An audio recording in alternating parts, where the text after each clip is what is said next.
డబ్బు, అనారోగ్యం, ఉద్యోగం, వ్యాపారం, అప్పులతో బాధపడుతున్నారా? మీకోసమే launch your future programme.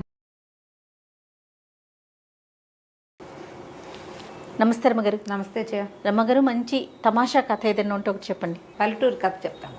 Okay. పూర్వం ఒక పల్లెటూరులోనట ఒక రైతుకి 2-3 పిల్లలు ఉండేవాళ్ళు. అయితే వాళ్ళలో ఆఖరి వాడి పేరు సోములు. అయితే ఈ సోములు ఏంటంటే వీడు చాలా తెలివైనవాడు, ధైర్య సాహసాలు ఉన్నవాడు. కానీ వాడు తన తెలివిని తన సాహసాన్ని ఎప్పుడూ ప్రదర్శించేవాడు కాదు. నిండుకుండా వీడి సంగతి ఎవరికీ తెలియదు అనేవాళ్ళు. అయితే ఓసారి వాళ్ళ పొలంలో నాట్లేస్తుంటే వాళ్ళ నాన్న ఇంటి నుంచి అన్నం తెమ్మన్నాడు. అంటే మన పొలంలో నాట్లేస్తే ఫ్రెండ్స్ 5-6-10 మంది కలిసి వేశారనుకో, వీళ్ళందరికీ అన్నం పెట్టే పూచి మందనమాట. అదే మన వైపు కంటే ఇది కొంచెము ఈ తిరుపతి చుట్టుపక్కల ఊళ్ళల్లో బాగా కనపడుతుంది. ఆ వైపు చిత్తూరు ఆ ప్రాంతాల్లో ఏంటంటే ఒకళ్ళకొకళ్ళు సాయాలు వెళ్తాం అన్నమాట. ఒకళ్ళకొకళ్ళు సాయం వెళ్తారు. మీ పొలంలో ఇవాళ పని చేస్తాం, మా పొలంలో రేపు పని చేస్తాం. ఎవరి పొలంలో పని చేస్తున్నారో వాళ్ళు ఆ పూటకి సంకటేయటం. ఓకే. అది బాగా కనిపిస్తుంది. ఆ కథల్లో కూడా భలే కనిపిస్తాయి. ఆయన పేరు నామిని సుబ్రహ్మణ్యం నాయుడు గారి కథల్లో బాగా కనిపిస్తాయి. ఈ కుర్రాడు ఏం చేశాడు, అంబలు గాయించుకుని వాళ్ళ అమ్మతోటి అంబలి దుత్త పుచ్చుకొస్తుంటే పొలంలో ఏదో చిన్న చెట్టు వేరు కాలికి తగులుకుని ముందుకు పడ్డాడు. పడేసరికల్లా మా అంబలి దుత్త పగిలిపోయింది. వాళ్ళ నాన్న చెడదిట్టాడు. మని నిండుకుండా అంటే కుండ పగలేసావు నువ్వు, పనికి మాలిన వాడివి, ఓ మాట లేదు, మంతి లేదు, ఓ ఇది లేదు, అది లేదు, నీకేముందో నీకే తెలీదు అని తెగదిట్టి పో ఇంట్లో నుంచి, నీ బతుకు నువ్వు బతుకు, ఇక నేను పోషించలేను. బంగారం అంటే కుండ పగలగొట్టావు, కుండెడు అంబలు పగలగొట్టేసావు, పడబోసేసావు, ఇప్పుడు మళ్ళీ చేయించాలని తిట్టాడు. తిట్టేసరికల్లా సోములు అన్నాడు, ఇన్ని మాటలు పడి నేను మాత్రం ఎందుకుంటాను నాన్న, నాకు ఒక మంచిది ఇనప గద, ఉక్కు గద చేయించి ఇవ్వు, అది ఇవ్వు చాలు, నా బతుకు నేను బతుకుతా, నీ జోలికి నేను రానన్నాడు. వాళ్ళ నాన్న ఏం చేశాడు, ఒక ఆరమణుగుతోటి ఇనుముతోటి ఒక గజ్జ చేయించాడు. వీడు దాన్ని పళక్కమని విరిచేశాడు. ఇది గట్టిగా లేదు, ఇంకా గట్టిది కావాలన్నాడు. ఒక మణుగు పెట్టి చేయించాడు. ఆ మణుగుది విరిచేశాడు, ఉంచేశాడు దాన్ని. తర్వాత 2 మణుగులు పెట్టి మంచి ఉక్కు గద ఒకటి చేయించి ఇస్తే ఆ గదని వీడు గట్టిగా నొక్కితే వంకర పోయింది, కానీ పర్వాలేదులే, ఇది పనికొస్తుంది, ఇది వాడుకుంటాను నేను అన్నాడు. ఆ గదని చేత్తో పుచ్చుకొని తన దారిని తను పోయాడు.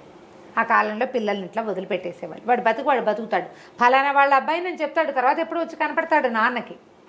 ఈ 25 ఏళ్ళు వచ్చినా మనమే వెనకాల పడి అమ్మా నాన్న అన్నం చూసి చిక్కుడుకాయ కూర ఇష్టం, వంకాయ వేపుడు ఇష్టం అంటా లేవు పాతకాలంలో. నాకు తెలిసిన కాలంలో కూడా పిల్లల్ని పనిలో పెట్టి వదిలేసేవాళ్ళు, ఊరికే మంచి చెడ్డ కనుక్కునేవాళ్ళు, కాచి కాపాడ్డా లేవు అసలు. అయితే ఈ పిల్లాడు వెళ్ళిపోయాడు, సోములు వెళ్ళిపోయి ఆ ఊరు రాజుగారి దగ్గరికి పోయాడు. అయ్యా ఏదైనా పని ఇవ్వండి అంటే ఆయన ఏం పని చేస్తామన్నాడు. నాకు గొడ్లు కాయటం ఒకటే వచ్చండి, పశువులు కాస్తా, మా ఊళ్ళో ఆవుల్ని నేనే కాసేవాడిని అన్నాడు. అంటే ఆయన అన్నాడు, సరే మన దగ్గర బ్రహ్మాండమైన ఆవుల మంది ఉంది, ఏం జీతం కావాలో చెప్పు అన్నాడు. 2 పూట్ల అన్నం పెట్టి ఏడాదికి ఒక 100 రూపాయలు ఇవ్వండి అని అడిగాడు. ఆయన అన్నాడు, జీతం ఎక్కువే అడిగావు, అయినా సరే ఇస్తా, ఆవులు మాయం కాకుండా చూసుకోవాలి నువ్వు, ఒక ఆవు మాయమైనా కుదరదు అన్నాడు. అంటే ఆవులు మాయమయ్యే లక్షణం ఉంది వీళ్ళ దగ్గర. సరే వీడిని పెట్టుకున్నాడు. వీడేం చేశాడు, తన ముక్కు కదా భుజాన్ని వేసుకుని పొద్దున్నే శుభ్రంగా ఇక్కడ వీళ్ళు పెట్టిన సద్దన్నదిని ఆవుల మందని తోలుకుని మైదానం పైకి తీసుకెళ్తే కొడ్లది బాగున్నాయి రాజుగారి దగ్గర, మంచి మైదానం అంతా పచ్చిగా, రాజుగారి ఆవులు కాబట్టి ఎవరు అడ్డం పడేది లేదు. మధ్యాహ్నం అయ్యేసరికి భోంతరాళాలు దదరిల్లేలాగా ఒక పెద్ద రాక్షసుడు ఒకడు వచ్చాడు. అయ్యో, ఇవి వచ్చి ఎవడు రావాడు అని అరిచేసరికి వీడు కంగారు పడి వీడు ఏమన్నాడు, ఎందుకన్నా అట్లా గరుస్తున్నావు, చెవులు పగిలిపోయేలాగున్నాయి, నీకేం కావాలి చెప్పు అన్నాడు. నాకు ఏదైనా కావాలన్నాడు. ఎందుకు, ఒక మంచి ఆవు ఏదైనా కావాలా, తీసుకుంటావా ఆవుని, తీసుకుపో, అరుపెందుకు దానికి అంటే సరేనన్నాడు. సరేనని ఏం చేశాడు, ఈ మొత్తం ఉన్న ఆవుల్లో ఒక బ్రహ్మాండంగా బాగా కండపట్టి ఉన్న ఆవును ఒకదాన్ని పట్టుకుని అడవి తీగలు తెచ్చి దాన్ని తిరగేసి కింద పడేసేసి కాళ్ళు కట్టేశాడు. ఓకే. రాక్షసుడు కట్టేసి, అరే కుర్రాడు ఇట్రారా, దీన్ని ఎత్తి నా భుజం మీద పెట్టన్నాడు. అనేసరికల్లా కుర్రాడు అన్నాడు, అట్టేట ఎత్తుతానన్నా, అట్లా ఎత్తలేను, నువ్వు ఓ పంచి ఈ 2 కాళ్ళకి మధ్యలో తలదూర్చు, తాళ్ళేసి కట్టేసావు కదా, తలదూర్చు, నేను మోపు చేసి పైకి లేవదీస్తా అన్నాడు. అనేసరికల్లా వీడేం చేశాడు, కాళ్ళకి 2టికి తాళ్ళు కట్టి వాటి మధ్యలో ఒక కర్ర పెట్టాడు. దాని మధ్యలోకి తల దూరిస్తే వీటితో లేవదీస్తాడన్నమాట. అదేలేండి. ఇది కొంచెం పాతకాలపు పద్ధతులు తెలిసిన వాళ్ళకి అర్థమవుతుంది ఎట్లా లేవదీస్తాడు అని. వీడేం చేశాడు, రాక్షసుడు ఇట్లా వంగి ఆ కర్రకిను ఆవుకి మధ్యలోకి ఇట్లా తలదూర్చంగానే మనవాడు ఏం చేశాడు, ఆ వంచుతూ ఉండగానే ఉక్కు కాదు ఉందిగా వీడి దగ్గర పెట్టి పడేయాలి మన తలకాయ పగలు కొట్టేస్తాడు. వాడు వంగాడు, చేతులు అవి ఏమి వాడు స్వాధీనంలో ఉండవు. మనుషులు వంగినప్పుడు ఎట్లా స్వాధీనంలో ఉంటుంది? అవును అవును. అక్కడి నుంచి తలకాయ కొట్టేసి పటా నడ్డి మీద దెబ్బలు కొట్టేశాడు. కొట్టేసరికల్లా ఆవు మీదకి వేయించి పక్కకు పడిపోయాడు. మెడ విరిగిపోయి చచ్చిపోయాడు రాక్షసుడు. వీడేం చేశాడు, ముందు ఆవు కట్లోడు తీసేసి దాన్ని సరిచి భయం తీర్చి దాన్ని వదిలేశాడు. అక్కడి నుంచి ఈ రాక్షసుడి మెడ అక్కడ వీడికి చిన్న చిన్న కత్తులు లాంటి సాధనాలు ఉన్నాయి. ఈ ఆవులతో పాటు వెళ్ళేటప్పుడు పులులు వస్తే ఉంటాయని చిన్నవి ఇచ్చారు అక్కడ వాళ్ళు, చిన్న సంచి లాంటిది. ఆ రాక్షసుడి కుత్తుకు కోసేసాడు. ఆ కుత్తుకని తీసుకెళ్ళి మెడని తీసుకుపోయి తలని చెట్ల గుబురులో దాచిపెట్టాడు. అక్కడి నుంచి పక్కన వాగు, నీళ్ళు ఉన్న వాగుంది, ఓ పక్క అంతా కొంచెం మేటగా ఉంది. అక్కడ కూర్చుని కాసేపు ఈ కర్రతో తవ్వి ఈ రాక్షసుడి శరీరాన్ని అందులోకి దొరికించేసి ఇసుక పోసి కప్పేశాడు. సాయంత్రం ఆవులు తోలుకుపోయాడు. రాజుగారు ఆవులన్నీ లెక్కెట్టిచ్చారు. అన్ని ఆవులు ఉన్నాయి. ఏమిటో విశేషాలు మైదానంలో అన్నారు. ఏమున్నాయండి, చక్కటి పచ్చికుంది, ఆవులు హాయిగా మేసాయి, ఇంకేముంది విశేషం అన్నాడు సోములు. ఇంకేం విశేషాలు లేవా అని అడిగాడు రాజుగారు. ఏం లేవండి అన్నాడు. ఇదేనండి విశేషం, ఇంకేముంటాయండి అన్నాడు. అనగానే నేను ఆశ్చర్యపోయాడు. సరే ఊరుకున్నారు. మర్నాడు మళ్ళీ ఆవులను తోలుకుపోయాడు మనవాడు. అన్నం తిన్నాడు, చక్కగా ఆవులను తోలుకెళ్తే మధ్యాహ్నానికల్లా రెండో రాక్షసుడు వచ్చేసాడు. వాడు అన్న, మా తమ్ముడేడ్రా ఏం చేసావురా అంటే, నేనేం చేశానన్నా, ఆవును మెడబెట్టి పట్టి పంపించాను, నాకేం తెలుసు అంటే, సరే నేను కూడా ఆవును పట్టుకెళ్తాను. పట్టుకెళ్ళని సేమ్ మెథడ్. ఆ ఆవు రెండు కాళ్ళు ముందు వెనకాల కట్టేసి మధ్యలో ఒక కర్ర దూర్చి తల అందులో పెట్టే లోపల వీడు వెనకాల నుంచి కొట్టేశాడు. ఈ రాక్షసుడు తలకాయ కూడా దాచేశాడు. బాడీ తీసుకెళ్ళి బాగులో దోసేశాడు. సాయంకాలం మళ్ళీ రాజుగారి దగ్గరికి పోయాడు. పశువులశాలకు వెళ్ళంగానే లెక్కెట్టారు, చూసుకున్నారు. ఏమిటి విశేషాలంటే, ఏమున్నాయండి, ఇవాళ మబ్బేసిందండి, అట్టే ఎండలేదు, ఓ జల్లు పడుతుందేమో అని కూడా అనిపించిందండి, అదేనండి విశేషం అన్నాడు. రాజుకి వింతగానే ఉంది, ఏదో జరుగుతోంది, ఏంటో తెలీదు. వాడేం చెప్పడు, వాడు ఎవరికీ చెప్పడేమీ, అన్నం తింటాడంతే, పులసగా ఏ పిన్నలు వాయించుకుంటూ తిరుగుతాడు అటు ఇటు. ఏం లేదు. మూడో రోజు మళ్ళీ ఇంకో రాక్షసుడు వచ్చాడు. తుంపదగా ఇంతమంది వస్తున్నారని వాడిని కూడా ఇదే శాస్తి పట్టించాడు మనవాడు. ఓకే, వాళ్ళు తెలివి గల వాళ్ళు కాదు, బలం ఉన్న వాళ్ళు అంతే. వీడికి తెలివి బలము రెండూ ఉన్నాయి కుర్రాడికి. సాయంకాలం ఇంటికి వెళ్ళగానే రాజుగారు అడిగితే ఏమన్నాడు, ఒక ఆవు ఈయన ఒప్పుగా వద్దండి, రేపు ఇంతుందేమో చూద్దారండి, దాన్ని తీసుకెళ్ళొద్దండి, కట్టేస్తానండి, అదేనండి విశేషం అన్నాడు. నాలుగో రోజు ఒక ముసిలి రాక్షసి వచ్చింది వీళ్ళ దగ్గరికి, ఈ కుర్రాడి దగ్గరికి. ఏర్రా నా ముగ్గురు కొడుకులు ఏమైపోయారా, కనపట్టలేదు, నువ్వే ఏదో చేసావు వాళ్ళని అనేసి మీద పడింది. అది బక్కగా ఉంది, కానీ రాక్షసి పళ్ళు గిళ్ళు భయంకరంగా ఉన్నాయి, మిడిగుడ్లు. అక్కడి నుంచి మనవాడు ఏం చేశాడు, ఆ మీద పడింది అన్నదిటా మీద పడుతుంటే పక్కకి తప్పుకుని కింద పడేలాగా చేశాడు. తన ముక్కు గద పెట్టి ఆ మూసలు దాన్ని కాళ్ళు విరగొట్టేశాడు. అది లబో దిబోమని ఏడ్చింది. ఒరే నాయన, కాళ్ళు విరిగి నేనేం చేస్తాను రా, ఇక్కడ పడి ఉంటా మైదానంలో, డేగలు గ్రాబందులు పీక్కుతుంటే చంపేయరా, నన్ను చంపేయరా అంటే, నేను చంపేను, అసలు మీరేం చేస్తున్నారు ఇంతకాలంగా, ముగ్గురు వచ్చారు, నువ్వు నాలుగో దానివి అంటే, అదేమంది, ఒరే మేము ఆవులను పట్టుకెళ్ళిపోయి తినేస్తాను రా, మా దగ్గర బోల్డ్ అంత డబ్బు ఉంది, రోజుకు ఒక ఆవు కావాలి మా నలుగురికి, మైదానంలోకి ఏ గొడ్డు వస్తే ఆ గొడ్ల నుంచి ఒక మందల నుంచి ఒక దాన్ని పట్టుకెళ్ళిపోతాము, రాజుగారు ఎంతమందినో మార్చాడు కానీ మేము గొడ్లను పడి, వీళ్ళు కాకపోతే ఇంకోళ్ళు వస్తారు, మా గుంపులోంచి తీసుకెళ్ళడం సులువు, ఒక్క ఆవు అయితే దాని వెనకాల పడాలి, అవును, పైగా ఆజ వచ్చేస్తుంది అని చెప్పింది. చెప్పేసరికల్లా సరే ఏమంది, కాళ్ళు వేరు కొట్టేసావు, నన్ను చంపేయి అంటే, ఊరికే ఎందుకు చంపుతాను నేను అన్నాడు. వాళ్ళు నన్ను చంపుతారని భయంతో చంపేశాను వాళ్ళని, నువ్వు నన్నేం చేయలేవు, ముసలిదానివి, నీ కాళ్ళేమో విరిగిపోయినాయి అనగానే, బాబు నీ పుణ్యం ఉంటుంది, ఇలా ముందుకెళ్ళు, అక్కడ పెద్ద గుహ ఉంది, గుహ తలుపు తీసుకుని లోపలికి వెళ్తే ఓ పెట్టె నిండా బంగారం, ఓ పెట్టె నిండా వెండి ఉందిరా, కావాలంటే అవి తెచ్చుకో, ఇంకా అక్కడ ఎవ్వరు లేరు, మేము నలుగురం అయిపోయాం కదా, నన్ను చంపేయి అంటే ఆ ముసలిదాన్ని కూడా కుత్తు కోసేసి దాచేశాడు. ముసలమ్మని బాడీ ఏమో వాగులోకి తోసేసి మట్టి పోసేసాడు, తలకాయని తీసిపోయి ఆ చెట్ల బుర్రలో దాచేశాడు. 4 తలలు ఉన్నాయి అక్కడ. వీడేం చేశాడు, వెండి బంగారం పోయి 2 పెట్టెల్లో ఉన్న వెండి బంగారం తెచ్చుకున్నాడు. ఇట్లా వెండి బంగారం తెచ్చుకున్నవాడు ఎవరికి చెప్పకుండా ఉంటాడా, ఎవరో ఒకళ్ళకి చెప్పేయాలి, చచ్చిపోతారు లేకపోతే. అవునవును, వాడు ఎవరితోటి మాట్లాడలే, చెప్పలా.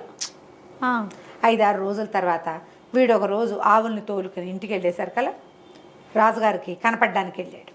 కనపడడానికి వెళ్తే ఎవరు రాజుగారి దేవుడిలో వాకిట్లో ఆయన లేడు. సాయంత్రం ఆవులు వచ్చే వేళకి ఆయన నుంచునేవాడు. వాళ్ళు లేడు. లోపల నుంచి ఏడుపులు పెడబబ్బులు వినిపిస్తున్నాయి. పరిగెత్తుకుంటూ లోపలికి వెళ్ళాడు. ఏమైందండి అంటే ఒకడు 3 కన్నుల రాక్షసుడు ఇంకోడు ఉన్నట్టు ఆ ఊరికి రెండో వైపు. ఓహో. వాడు రాజకుమారిని ఎత్తుకుపోయాడు. వాడు ఏం చెప్పాడు, మీ వంటవాడికి ఇచ్చి రాజకుమారిని పంపించు, లేకపోతే నేను ఈ మొత్తం ఊరి మీద పడి విరుచుకు తింటానన్నాడు. ఇక ఏమీ చేయలేక ఇచ్చి పంపించాం. వంటవాడు రాజకుమారి పోయారు. వాడి వెనకాల పడి వంటవాడిని ఎందుకు పంపమన్నాడో తెలియదు. వండించుకోవడానికి ఏమో మరి బహుశా రాజకుమారినే వండిస్తాడా ఏం వండిస్తాడో తెలియదు. అక్కడి నుంచి కుర్రాడు అన్నాడు, సరేలే నేను చూస్తానని ఓ పక్క నుంచి బయలుదేరాడు. ఎక్కడున్నాడు, 3 కన్నుల రాక్షసుడు ఒకడున్నాడు. ఓకే, వాడిని పట్టుకోవటానికి వాడి కోసం అని ఉత్తరం వైపు గుహల వైపుకు వెళ్ళాడు. వెళ్ళేసరికి అలా బాగా వెళ్తే ఒక పెద్ద గుహ ఉంది. ఆ రాక్షసుడు ఆ గుమ్మంలో కూర్చుని ఉన్నాడు. యువతల ఒక బండ మీద రాకుమారి కూర్చుని ఏడుస్తుంది. వంటవాడు మాత్రం రాజకుమారిని అక్కడి దాకా తీసిపోయి వీడు ఒక బండ వెనకాల దాక్కుని చూస్తున్నాడు. ఆ 3 తలల రాక్షసుడు చూసేసరికల్లా వీడు ఈ మన సోముల దగ్గరికి వెళ్ళాడు. వీడి దగ్గర ఉక్కు గద ఉంది కదా, ఆ గదతోటి దగ్గరికి వెళ్ళాడు. వెళ్ళేసరికల్లా వాడన్నాడు, ఎవడరా నువ్వెందుకు వచ్చావు, నాకు వంట ఉండేవాడు చాలు, నువ్వు అక్కర్లేదు, నువ్వు పశువులు కాసేవాడిలాగా ఉన్నావు అనేసరికల్లా వీడేం చేశాడు, ఈ ఉక్కు గద కాస్త వాడి మొహం మీద విసిరేసాడు. అయితే విసిరేసే సమయంలో ఏమైంది, వీడు బొక్క బొరలా పడిపోయాడు. అది బాగా బరువు ఉంటుంది కదా, దాన్ని టమ్మని వేసి భుజం మీద వేసుకోవాలి. కిందకి పడిపోయాడు. ముందుకు పడేసరికల్లా మోచేతి దగ్గర అంతా ఇట్లా చీరుకుపోయింది. రాకుమార్తె గబగబా పరిగెత్తుకుంటూ వచ్చి వీడెవడో తనని రక్షించడానికి వచ్చాడని పమిడి కొంగు పర్రం జించి చేతికి కట్టుకట్టింది. ఓకే. ఈ మొహానికి దెబ్బ తగిలేసరికల్లా రాక్షసుడు కాస్త ఢామని వెలకిలబడ్డాడు. మొహాన్ని తగిలేసింది, ఇట్లా పడిపోయాడు. పడేసరికల్లా ఇవి ఏం చేశాడు, ఈ చేతి కట్టుకట్టించుకుని పరిగెత్తుకుంటూ వెళ్ళి తన గద ఎక్కడుందో తెచ్చి వాడి మొహం మీద చిత కొట్టేశాడు. ఒక చోట దెబ్బ తగిలిన చోటే మళ్ళీ కొట్టాలి, కొత్త చోట కొట్టకూడదు. ఎక్కడ దెబ్బ తగిలిందో అక్కడే కొట్టాలి. ఒక 5-6 దెబ్బలు తగిలేసరికల్లా రాక్షసుడు కాస్త చచ్చిపోయాడు. కుర్రాడు ఏం చేశాడు, ముక్కు గద భుజాన్ని వేసుకుని వంటవాడికి అమ్మాయి గారిని ఇంటికి తీసుకుపో, మరి నేను పడుకుంటాను, నాకు నిద్ర వచ్చేస్తోంది, పొద్దునుంచి ఎండలో ఉన్నాను అని చెప్పి వెళ్ళిపోయాడు. వాడికి రాకుమార్తె వ్యవహారం వాడికి ఏం అక్కర్లా, పని చేశాడు వెళ్ళిపోయాడు అంతే. వాడి పనులన్నీ అలాగే ఉంటాయి.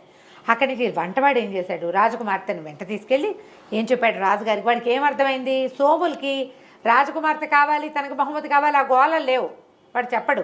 ఆ రోజు రాజుగారు ఏం ప్రకటించారంటే 3 కళ్ళ రాక్షసు నుంచి నా పిల్లని ఎవడు రక్షిస్తాడో వాళ్ళకి నా పిల్లని ఇచ్చి పెళ్లి చేస్తానన్నాడు. ఓహో. వీడది వినలేదు, వాడికి ఆసక్తి లేదు ఆ సోములకి. వాడు పోయాడు. ఈ వంటవాడు ఏం చేశాడు, నేనే రాక్షసుని చంపేశానండి అని చెప్పాడు రాజుగారికి. రాకుమార్తెని లోపల తీసుకువెళ్ళిపోయి సేద తీర్చారు.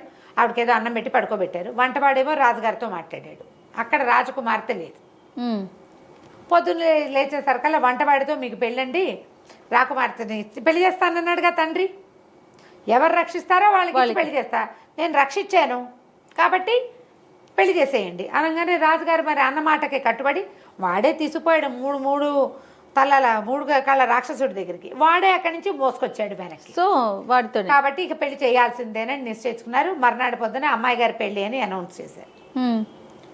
అక్కడి నుంచి రాజకుమార్తె ఏమో పని మనిషికి ఎవరికో చెప్పింది, కొంగ ఎందుకు చిరిపోయింది అమ్మగారు అని అడిగితే అదేనే ఆ కుర్రాడు ఒకటి నన్ను రక్షించాడు కదా, వాడి చేతికి కట్టానే అనేసరికల్లా ఈ చెలికెత్తపోయి వాడి దగ్గర చూసింది. వాడి చేతులకి గాయాలు లేవు, ఏమీ లేవు, చేతికి కట్టానంది ఆవిడే, ఇక్కడ ఏమి కాదనమాట అని అమ్మాయి ఏం చేసింది, మెల్లిగా దాని ప్రిన్సెస్లో అందరికీ ప్రచారం చేయటం మొదలెట్టింది.